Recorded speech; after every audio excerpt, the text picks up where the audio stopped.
What's going on, everyone? Welcome back to another episode of Unscripted, a show that brings you professionals from all walks of life, touching on their backstory, their mindset, and how they navigate through adversity and opposition, while providing you practical tips that might help you on your path.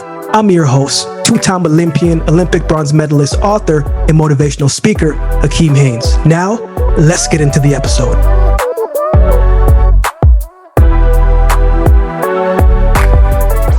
This week on the show, I'm joined by the 2018 Golden Gloves champion. Before he left the amateurs, he had a record of 80 wins and only 4 losses, which is incredible.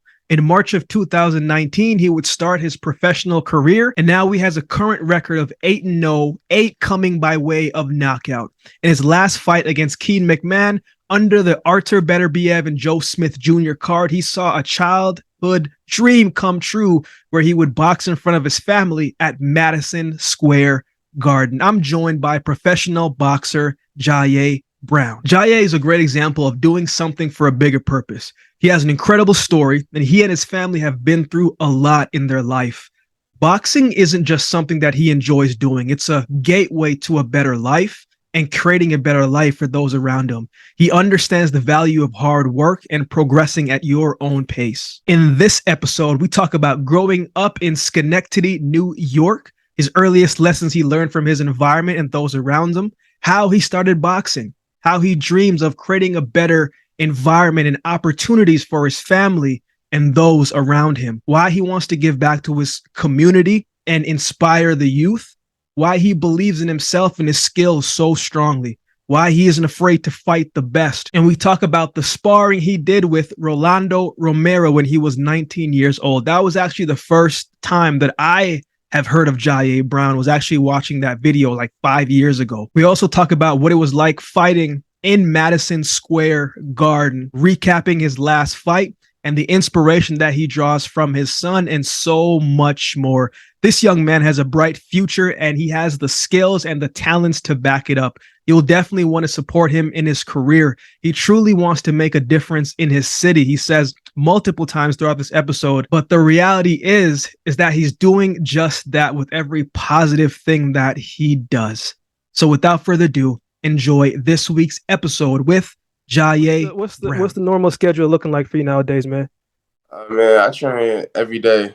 I train every day. I'm just waiting for the fight date right now, so I'm just training lightly right now.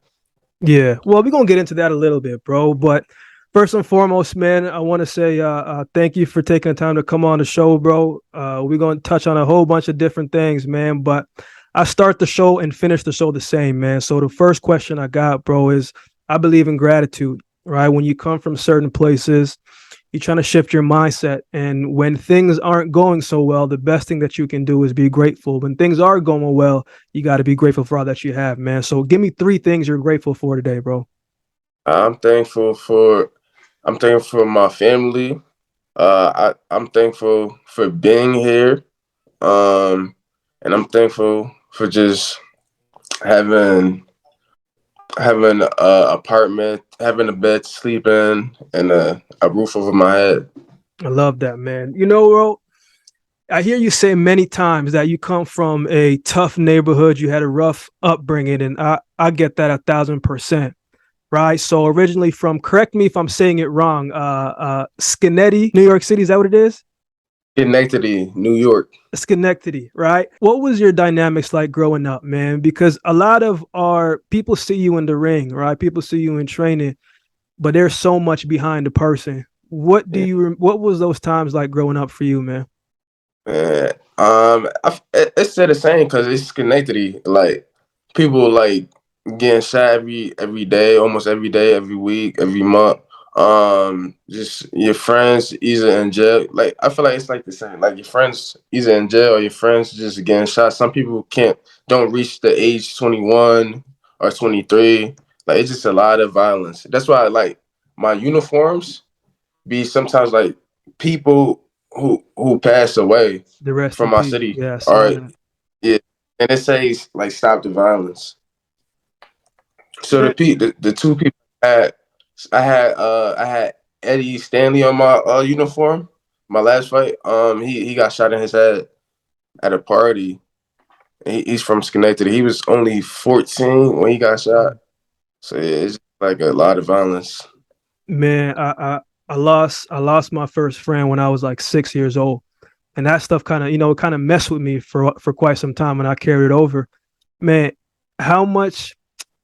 How did you stay out of that, bro? Because you could have easily find yourself in that position, but how did you stay out of that?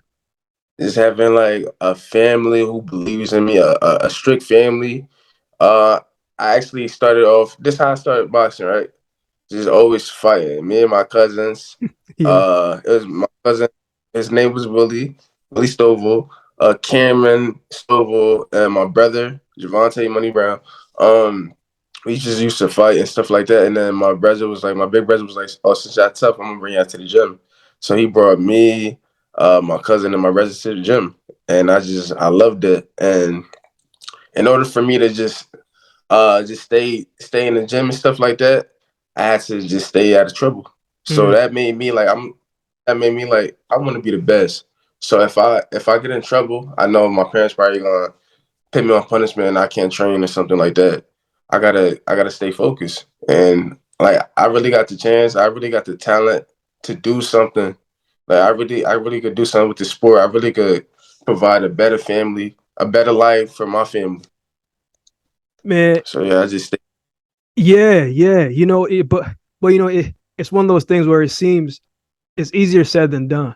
You know what Yeah. I'm saying? Because I had to make some decisions in my life because my background is in track, but I've been watching boxers since I was young.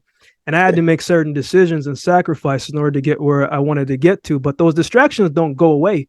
You know what I'm saying? So in your situation, man, right, growing up, you just got into the gym and you see this target of where you want to get to. There are still things that you're doing. You're training and you're going back, but then you got to go back to the neighborhood and you got to go back to there. What were some of the lessons, man, that maybe your mom or your dad or your community taught you that when it got tough, that kind of helped you get encouragement? It's none out there. They always say it's none out here. Like do more than what I did. Like my dad always be like, he didn't make it in football. He didn't have nobody to uh yap in his ear to motivate him. So go farther than what he did. Just go for, like you got the talent. You got the talent, you got the ability, and you got the people in you. You got parents who motivate you. You got siblings who motivate you. A lot of people don't have that. Yeah, That I was blessed to have two parents in my house. that's beautiful, Um man. I think I was blessed. I have seven siblings. So they always on me and they still on me. They want to make sure I'm focused. And like I really don't have a life. Like I just train. I stay with my girlfriend and my son, and that's it. Like I really don't go out or nothing. I just focus. That's it. Bro, you realize that you had, despite the circumstances, you had a lot of support, bro. You know what I'm saying? Yeah. Like that's such a powerful thing. And just from watching you from afar and even our conversation now, bro, the mentality that you have from where you come from, bro, you don't really see that.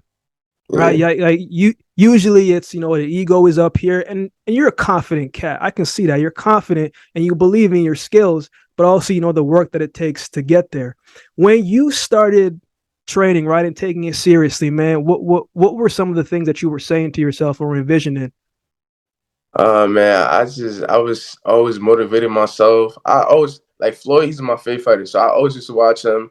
I used to be like, if he could do it, I could do it. Like I know I could do it. Imagine if I do this, man. I could change so many people's lives, Yeah, man. Like I could try to change Schenectady. Like I could provide better jobs. I could own buildings and give like people jobs because you can't bring everybody with you, but you yeah. could try change your city. I could try to change my city. So my goal always was I wanna build buildings, gas stations, daycares, just anything grocery stores and provide better jobs for the people on the streets. Cause I mean I know I grew up with everybody. I grew up with a lot of people who's on the streets, a lot of people who's getting in trouble. I feel like I could be the face and they would listen to me. Like they seen that I came from the same place as them and I made it.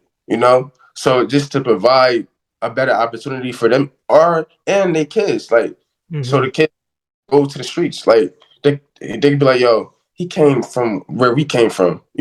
He stayed focused and he did what he had to do. So I feel like a lot of people listen to me. And Do my you, main goal, I open up a gym too. hey, it's in the works. It's in the works. That's. Do you feel pressure when you think about that, man? I at nighttime, like when I'm by myself at nighttime, I think about it. I think about like I overthink, but I try not to overthink. But at nighttime, I think about it. Yeah, Man, because it's a it's a tall task, right? yeah. And especially where we come from, we can put a lot of that on our shoulders. And bro, I've done it. Like I'm not gonna sit here and tell you that I haven't had those thoughts and had those things and wake up and feel the heaviness on your shoulder, right? But it's how you carry the weight that helps the journey a little bit lighter, right? And just knowing that everything absolutely takes time. And I used to struggle with that time part because we want everything right now, right? Like we see the thing, we want it right now, which goes to your amateur career, bro. I was doing some research and you had an 80-4 amateur career. Correct me if I'm wrong. You won the Golden Gloves and Nationals. When you started to have this momentum and this success moving forward, right? And you were talking about how you grew up, and now you can kind of see where the direction is going. You can see something there. What was that feeling like, man? What was that feeling like? And take me back to your first fight. Were you nervous? What was that like? My first fight, oh man, I was super nervous. Like, yeah, like it was in my hometown at a park, like around the corner from my house. In the books it says I won it, but the referee raised his hand only because like I beat him, but I was showboating. I remember the night before my fight, I was watching Muhammad Ali. I said I'm gonna do the shuffle. I'm gonna do everything he did. So I beat him up. I beat the kid up, but they gave it to that kid because I was showboating. I was 14. It was my birthday too. I was 14. Uh, man, I cried. Man, I Yeah, cried. I was embarrassed. You know, I was sad. I cried all day, man. That right there motivated me, and that right there, like told me like stay humble. Like mm, I talk a lot. Like I talk a lot. It's boxing. Like I talk a yeah, lot, but in reality, I know what I'm doing. Like I know. Like I'm not talking to be cocky. Like I'm a humble person. You gotta ask anybody I know. I'm a humble person, and like I talk before the fight, but after the fight, I shake the dude with hands. We having a full conversation. I'm not like I don't. I'm not the person who talk crazy blah blah, and then after the fight still talk crazy. yeah. Now it's the sport. It's how you get fans. It's how you get people to watch you. Hmm. It's all it's entertainment for me, and I love it. Man, but you understand like that's a business, right? Like not a lot of people are able to comprehend that early. Yeah. How did you get that part? You know what I'm saying? Because that's not an easy thing to grasp because people take it very personal, right? But you got to sell it, right? So how were you with the business side of boxing? Man, I feel like it's in me. Like Mm, me growing up where I grew up, it's kids in the ghetto who talks a lot, So we all mm, talking crazy. So we all used to just talk crazy to each other. So in my head, I'm like, I could use this in boxing. Like I already know. yeah, So I'm gonna just use it in boxing, but I gotta transform it to professional, like talk professionally. So that's what I did. man. The first time I heard of you, bro, you were 19, and I saw a video of you, and I think it was Rolly Romero sparring. Yeah. And I mean, we see where Rolly is now. Obviously, I think his stock went up, even though he lost the tank, right? I think he was very good. It's probably one of his biggest paydays. And he's going to go in the upper trajectory because I think, despite what people say, I think he's a good boxer. But that was the first time that I saw you. And I was like, yo, who's this young man? Like, this man is looking good. He's moving well. The footwork is nice. He's got a nice right hand, right? But when you see where Rolly is now, does that give you hope for yourself? And what was that sparring session like? I don't want to spoil for the people listening, but you were giving him a little bit of work there now. Man, just watch him. I'm happy. I'm happy for him. Um, I don't really think about people like that's he's going at his pace and I'm going at my pace. Mm-hmm.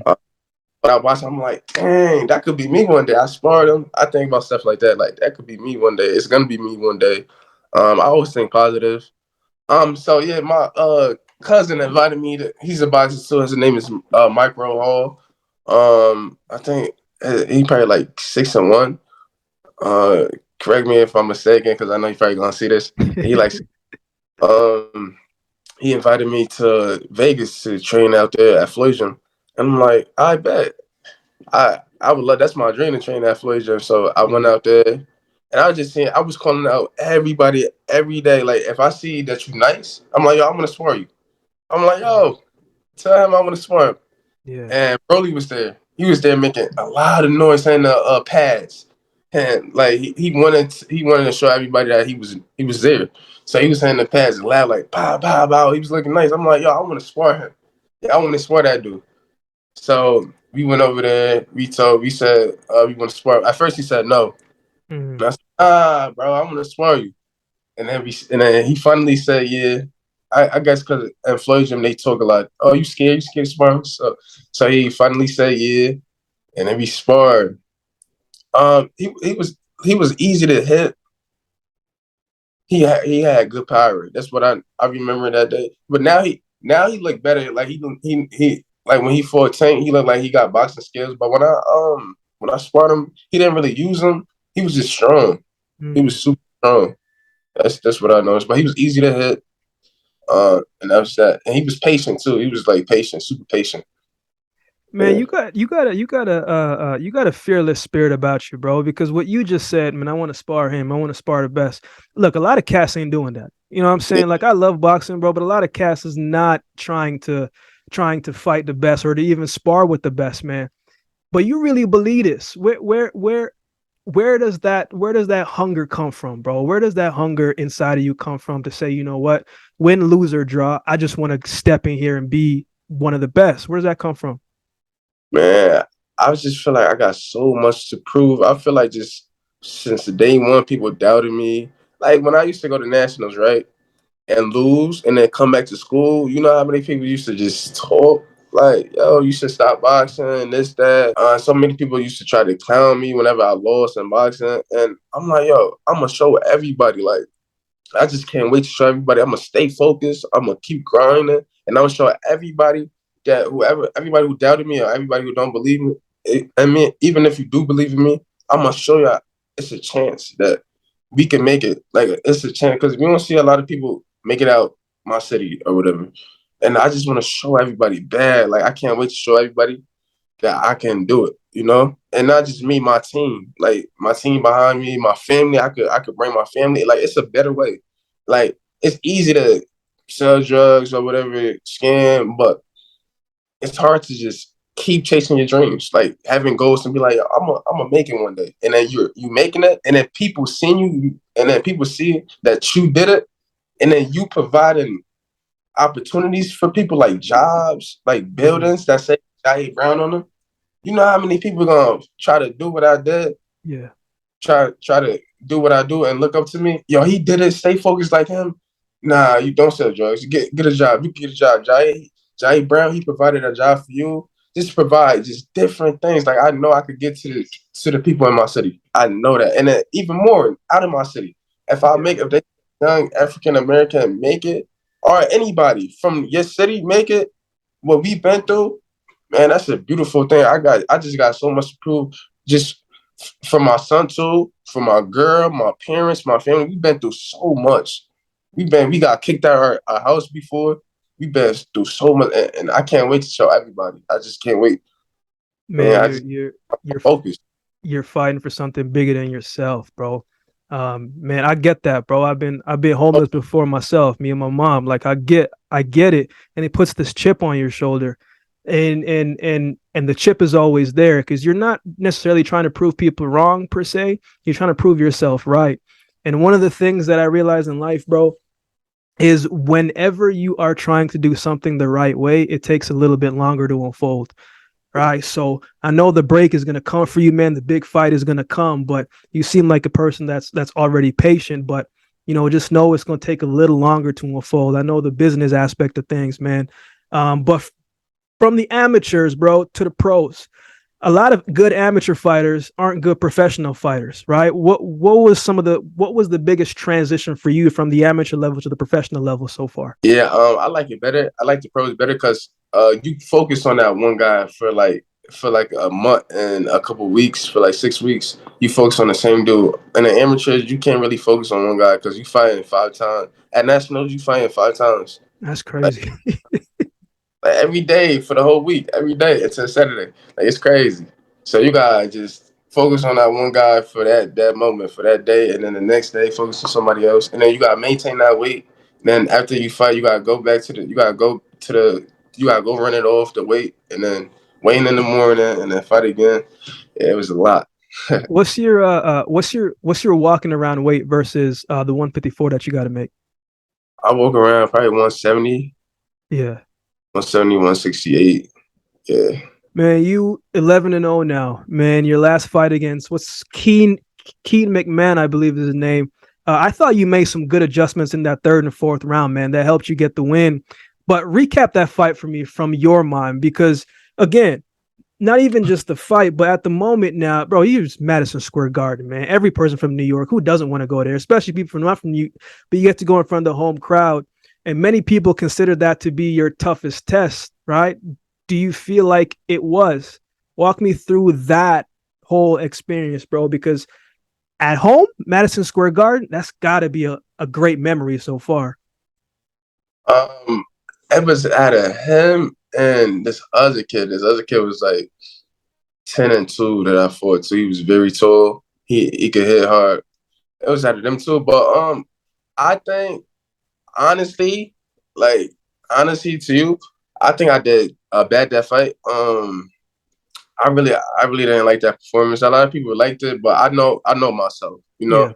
I think he was a tough dude, but I think that was me. I was just so nervous. Like I never really be nervous like that. I don't get nervous like that. Like I forgot my cup, everything that we had to go back to the hotel. Like I never be nervous like that. I just had so much on my mind, like so much like, man, I'm fighting at Madison Square Garden. I'm fighting on TV for the first time. And I think I let the nervousness get to me. Yeah. Um, I got the W, but I feel like I could have done way better. And so that's why I just stayed in the gym.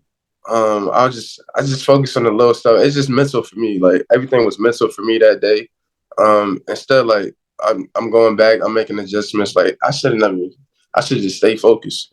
Yeah. I thought I could way better. Man, I thought I could have actually stopped him, but he was tough. He was tough.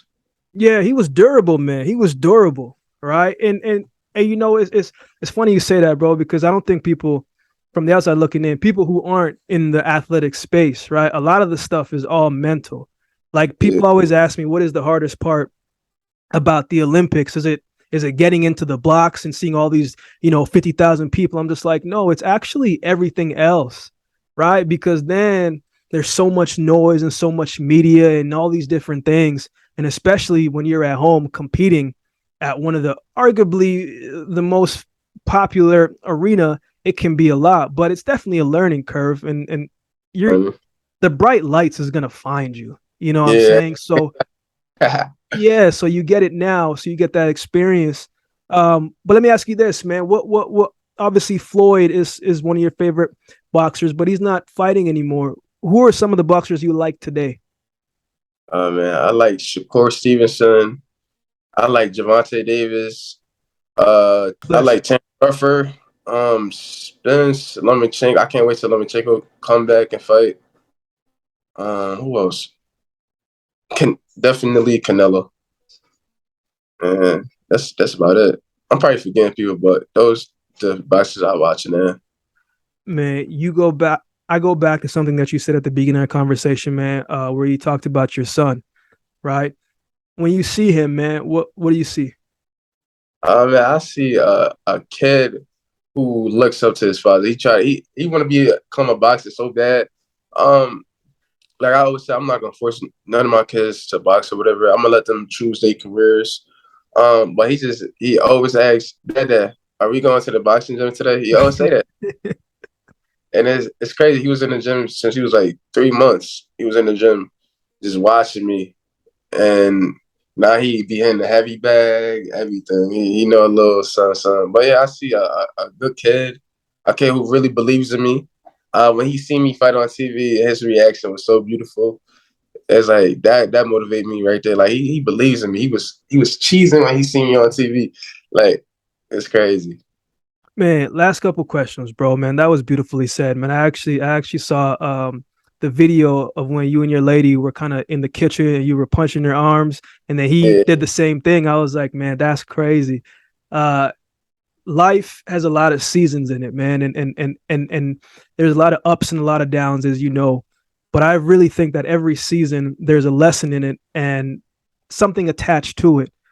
What has been the biggest challenge for you in this season of your life, man? this season,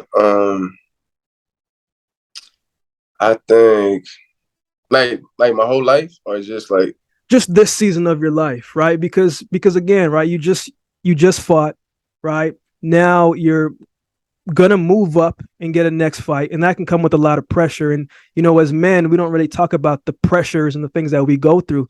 But while people may see the good, there's a lot of things that we're battling with, right?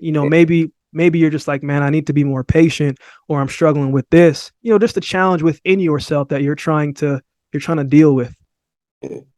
I think the biggest I think just mental. Like I overthink.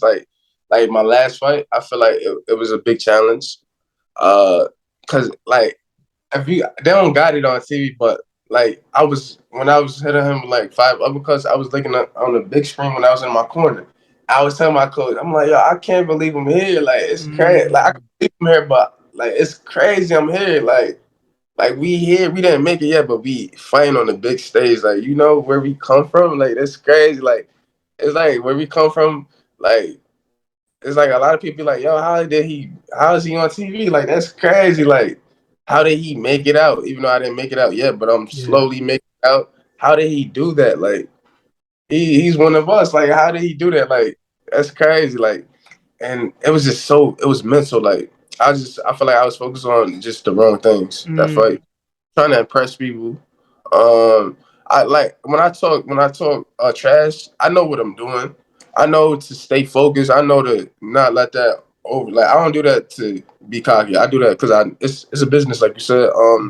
But I was just worrying about the wrong things, like impressing people. Just like the bright lights, being under the bright lights, like saying, "Yo," just thinking like the whole time, like, "Yo, do you know where we came from?" And now we find on TV. That's you right there. Like that's you. And still, when I watch, I'm like, that's crazy. Like, but like I said, it's mental. The mental part, just being on that stage and just staying focused. Don't Yeah. don't by impressing people. Don't let the lights get to you. And I feel like I'm past that now because I fought on the big stage, and now it's not even right. Now I don't really care about impressing people. I always wanted to impress people too. Now, because so many people used to doubt me, but now it's just like, just don't worry about that. They're gonna like you or hate you. It is what it is. Man, that is a great lesson to learn now, bro, because as your name grows and you get on the bigger fights, bro, it's one of those things where it's just like, win or lose, people gonna have something to say. They're always gonna say you could do it better, or why'd you do it like this? And especially when you lose, so it's trying to take everything with a grain of salt and understand to use the business to your advantage, right? And it seems like you're doing just that, man. So it's great to see that you have this perspective and this mindset of where you are and where you're trying to go. But I really love the support that you have, man. That's very, very, very important. Last two questions, man. What do you what do your parents think about you boxing, man? Man, my mom.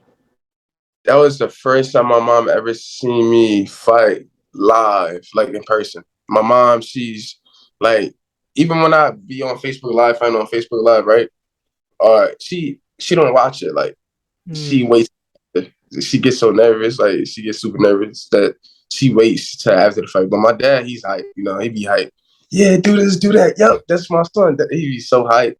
My mom get nervous. That's my mom first fight she ever been to. She just gets so nervous. So, yeah. Yeah, that's crazy, bro. Because I mean, I could see moms doing that, man. So you said you're waiting on the next fight. What is that looking like? Is that looking like in the fall, or what timeline we got here? They say they're gonna let me know on Thursday, but hopefully They were saying September, but I got a possibility for August. So I'm just What do you prefer? August. You want to get August. back to it? Yeah, I want to get back to August on like this big card, but it's I don't know. It might be tough to fight on that card, but I probably can fight on that card. It might be tough. It's a big card. When is this interview gonna go out? Not next week, but the following Monday. All right, so I got a possibility. I'm gonna just let you know first to fight on the Anthony Joshua card. Oh, that's what I'm talking about. They trying, but it's slim. They say they could try, but it's slim. It's slim. So I don't know if that's a possibility. It's a possibility, but I don't know if it's gonna happen. But it's slim. But if not, I feel like they probably gonna have me fight September because I feel like that's gonna be a hard one to have me fight on. But I hope I can fight on that card. I really hope. But yeah, Man, that would be one great, but also you'd be ready for the opportunity again because you've been there before now. yeah, I can't. Wait. I would love to fight on that card, but man, I hope. Hey man, we're gonna speak that into life and we're gonna pray over that, man. I close out the show the same way, Ja. I believe there's always a message in someone's heart, and everybody has a story, and everybody is trying to share something in the world. They're just trying to make an impact in some capacity, man. My people hear from me all the time. But what is a message that is on your heart today, man? Something that you spoke about boxing and being more than bigger than yourself, right? You want to make all these things and change certain things, but what is a message that is on your heart today that you'd like to share, man? If you're going through something tough, or if you feel like you're not going nowhere in your goals, just stay focused. I don't know if everybody pray, but it's cool to just stay focused, pray. It's cool to just take time out and just work on yourself mentally and work on you. It's okay to be selfish a little bit. Like it's okay to be selfish a little bit. Just focus on you. If you feel like just your day's going hard, you're going through something, just take a break. You Right. know, life and just worry about yourself mentally. And I feel like mental is a big thing because a lot of people going in depressions, a lot of people going through stuff, and if you mentally strong, then you good. So yeah, Man, beautifully said, bro. Bro, I appreciate your time, man. The best way for people to get in contact with you is which way? Instagram? yeah, Instagram or Facebook. Cool, Yeah, man. We'll definitely plug that in. But man, if I can help with anything, bro, please let me know. We're connected now, and I mean what I say. I'm not one of those cats who talk fluff and talk flake. Whatever you need, bro, let me know because the one thing I realize in life, man, is it's too hard to walk the path alone. You need yeah. certain people with you, and if I can help with anything, just let me know, bro. And I'm looking forward to seeing you fight next, man. I know you're gonna come with a little bit something, so I'm looking Yeah. forward to it, bro. All right, man. Thank you so much. I really appreciate it. Have a good rest of your day, bro. We'll be in touch. You too, man.